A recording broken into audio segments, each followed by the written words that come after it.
Chicago isn't just a windy city, it's a city with a voice.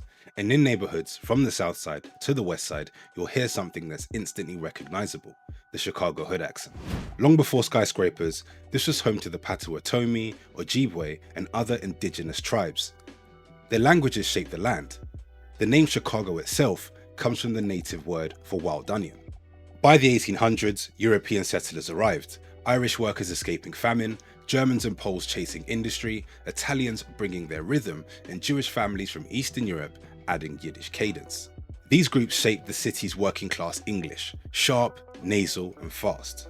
Now, African Americans or Black Americans were present in Chicago prior to the Civil War, often as free Black communities on the city's south side. They built churches, schools, and a foundation that would soon expand. Then came the Great Migration. From the 1910s to the 1970s, hundreds of thousands of Black families came north from Mississippi, Arkansas, and Alabama. They brought Southern Black English, which evolved in Chicago's neighborhoods into a sound rooted in African American Vernacular English, or AAVE, which is the backbone of the Chicago hood accent. Most recently, waves of Latino immigrants, especially Mexicans and Puerto Ricans, have moved to Chicago, but have had little impact on the accent, which we're going to discuss today. So in essence, the Chicago hood accent is really a mix of all of these histories: indigenous roots, European settlement, and Southern migration. Together, they shape the way people from Chicago speak.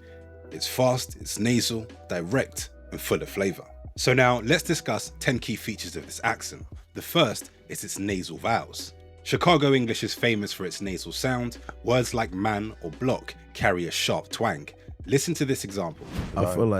I definitely feel like 100% it did, because it's like, and that's crazy that you saying that, because I say that a lot too though. Like, man, after like losing my brother and losing certain people, it's like I don't really give about like certain people leaving my life anymore. You know what I'm saying? Like, the second is changing the TH sound to a T or a D. For example, this will become dis, or that will become that. Listen to this clip. But look, we at the same time, so we like, you finna get this. Cause I don't care what like the next song you drop could be hot, but like that don't mean your price go up, you know what I'm saying? So we was debating a long time, like, should we go to 60? We in the studio, right? Drake come through the DM like, send your number. But man, you told me this before. I supposed to be on that compilation he did, like, he dropped like 4 songs. We didn't get on it. So when he said DM me his number, I'm like, bad, here go Drake again. And with it, he sent the song through. I called everybody. Are you rich? It's over with. Like, he got that touch for real. You hear me? The third is dropped final consonants. Now, this is common across AAVE speakers throughout the United States, but you'll definitely hear it in Chicago as well. So for example, cold can become coal, and left can become left. This is something that I've also discussed in the Atlanta hood accent video, which I'll link up here. But listen to this clip of a Chicago native dropping the final consonant. And I'm like, man, what this sound like? You think I should woo? He, man, that sound decent, sound good. He, man, I'm like, man, I'm gonna take this shit for real. He say, man, look, if you gonna do this shit, this is the only thing he told me though. Like, if you gonna do this, you gotta go all the way with it. Like, I do that for real. You can't half-ass do it. He said, you can't play with it. I'm saying, I'm gonna do that. Then since then, you know, I just send the music here. Oh, that's decent. Yeah, this one better than that one over here, you know? The fourth element I'd like to discuss is elongated vowels. Something like downtown can become downtown. Now, sorry for butchering the accent, but listen to this clip where somebody else does a much better job of elongating their vowels. Yeah, so when those keyboards came out, I had my computer and I was trying to draw on it, and then I got a sound program, like somebody bootlegged the copy of the disc with me, or the sound program. I found myself just wanting to work on that all the time. Then I found myself like running home from school because I have an idea, like looking at the clock, looking at 2:30, like, yo, man, I want to get this beat down. But I didn't even know anything about sampling. And I was 14 years old.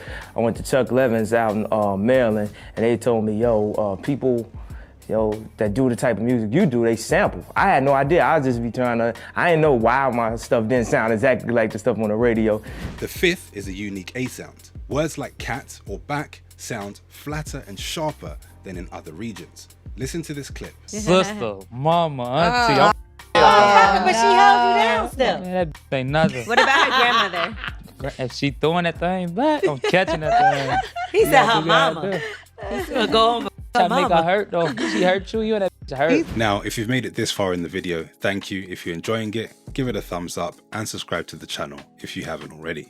So the sixth component is the softening or dropping of a final R. So a word like car can become ka, or a word like here can become her, as in over her, or a word like there can become da, like over there.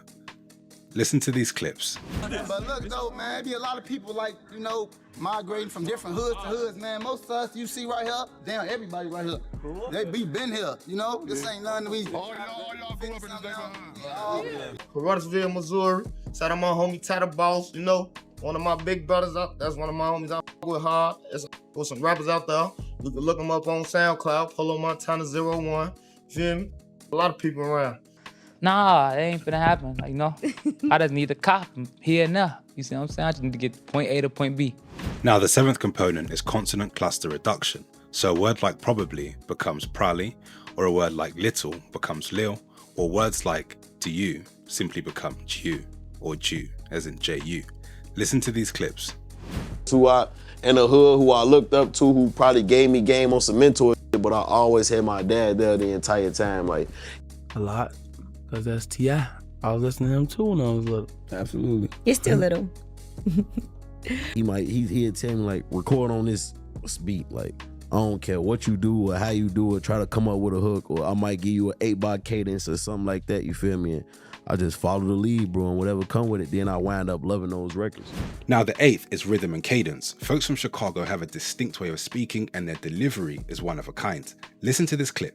Was your father in your life when you was young? Yeah, hell yeah. Is that why you stay close to your sure. kids and your relationship? Because I saw you bring your son out on stage. Passed away in October of last year. That, bro. My mom and dad been together 40 years. Like they was together when my dad passed away. Like I don't have no other father figures other than my dad. Me you too. know what I'm saying? Like who I in the hood, who I looked up to, who probably gave me game on some mentor shit, but I always had my dad there the entire time. Like even when I got in the streets and everything. And the thing is, like I credit my dad, and this is a way that why I raise my kids a certain way is like knowledge is power. My dad allowed me to like bump my head so many ways. Like he'd tell me, but he'd still give me the freedom of like, all right, I told you. The ninth is quick clipped pacing. Compared to Los Angeles or other southern variants of Ebonics or African American Vernacular English, Chicago speech tends to be faster and more percussive. Now, I've discussed these other variants in a playlist which I'll link up here, but to give you further context, listen to this clip and compare it to perhaps the Atlanta one that I've done or the LA one that I've done. Man, I'm a good kid, really, man. It's just where I'm from, man. You gotta survive out here, man. You know, this Chicago, man. It's kids like my age. They don't even make it see 21, you feel me? I'm 19 years old, you feel me? A lot of people don't make it see my age, man. All that, what I was doing in the interview, that's just how I live, man, you know? Can't get mad at how I live. The comments, I can't really, you feel me? That's people's opinion. I can't get mad at how they feel. Feel me? Everybody got a different opinion how they gonna feel, you feel?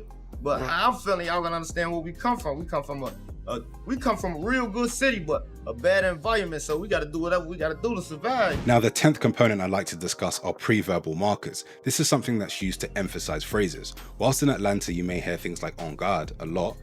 In Chicago, you may hear on bro, on folks in them, on moms, just to emphasize the fact that somebody's telling the truth or they swear by something. Listen to this clip. Right, that's the main key to it. Okay. You know, now seriously though, like all jokes to the side, like I ain't gonna feed it to the negative end of it.